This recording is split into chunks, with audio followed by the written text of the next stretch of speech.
नमस्कार दोस्तों, I hope आप सब बढ़िया होंगे।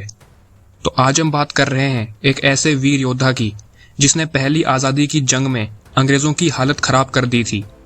1897 के रिवोल्ट की बात करें तो ये मेन योद्धा थी उस रिवोल्ट की। आज हम बात कर रहे हैं रानी लक्ष्मीबाई, जिन्हें हम झांसी की रानी के नाम से भी जानते हैं।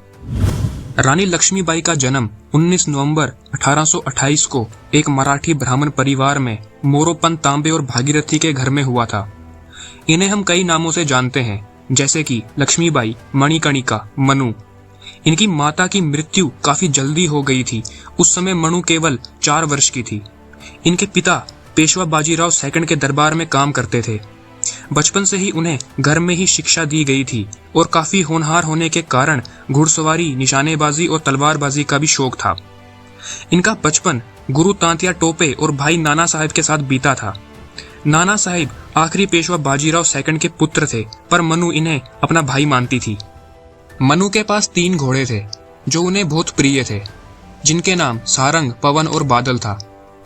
1852 को मनु का विवाह झांसी के महाराज गंगाधर राव से हुआ और विवाह के पश्चात वो मनु से लक्ष्मीबाई हुई।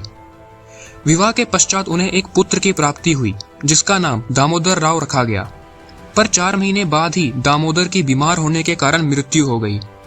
उसके पश्चात उन्होंने गंगाधर राव के चचेरे भाई के बेटे को गोद लिया जिसका नाम आनंद राव था, पर उसका नाम बदलकर दामोदर राव रखा गया।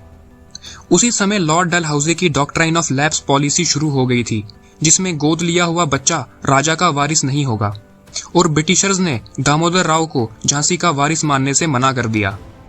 10 मई 1857 को हिंदुस्तान की आज़ादी की जंग शुरू हो गई। तो ये बात है 1858 की, जब ह्यूज रोज, जो कमांडर था सेंट्रल इंडियन फील्ड फोर्सेस का, उसने ये ऐलान कर दिया कि अगर झांसी की रानी झांसी छोड़कर नहीं गई और सरेंडर नहीं किया तो हम पूरी झांसी को तबाह कर देंगे। पर यहाँ झांसी की रानी डरी नहीं, उन्होंने फैसला किया कि हम लड़ेंगे। तो उस समय उन्होंने तांतिया टोपे और नाना साहिब को मदद करने के लिए बुलाया, पर जब तक वो आते तब तक ह्यूज रोज किले में एंटर हो चुका था। यहाँ किले में बहुत भयानक युद्ध हुआ। रानी लक्ष्मीबाई ने काफी ब्रिटिशर्स को मारा, पर तब ब्रिटिशर सेना काफी ज्यादा थी, तो लक्ष्मीबाई को वहां से भागने के अलावा कोई ऑप्शन नहीं था।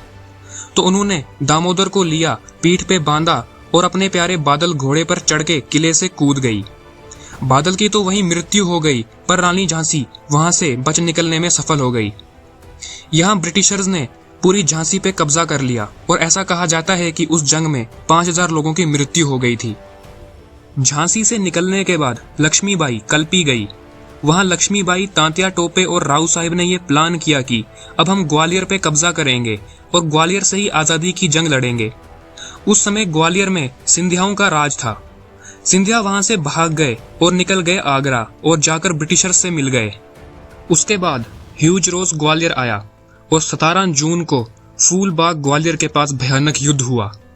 इसमें एक इंटरेस्टिंग फैक्ट ये भी है कि युद्ध के दौरान ऐसा कहा जाता है कि रानी झांसी जब घोड़े पर थी तो उन्होंने घोड़े की लगाम को अपने दांतों से दबा दिया था और दोनों हाथों में तलवारों से ब्रिटिशर्स पे वार कर रही थी। उस समय लक्ष्मीबाई काफी भयानक युद्ध लड़ती है और ब्रिटिशर सेना पे ऐसा हावी हो जाती है कि ऐसा लगता है कि वह युद्ध जीत ही जाएंगी। पर ह्यूज रोज एक चालाक कमांडर था, उसने एक यूनिट रिजर्व रखी थी। तो उस समय वो यूनिट युद्ध करने मैदान में आई तो मैदान का सारा रुख ही बदल गया। लक्ष्मीबाई की सेना तितर बितर हो जाती है और आहिस्ता आहिस्ता युद्ध के पूरा परिणाम बदल जाता है। लक्ष्मीबाई की सेना खत्म होने लगती है तो ये देखकर लक्ष्मीबाई वहां से निकल जाती है और पास में एक मंदिर में चली जाती है।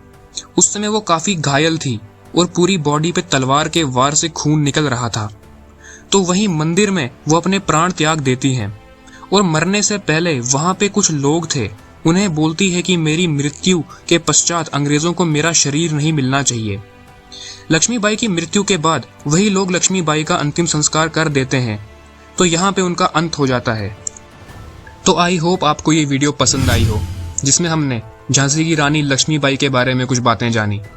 अगर आप ऐसी और इंटरेस्टिंग वीडियोस देखना चाहते हैं तो चैनल को सब्सक्राइब करें और इस वीडियो को जरूर लाइक करें।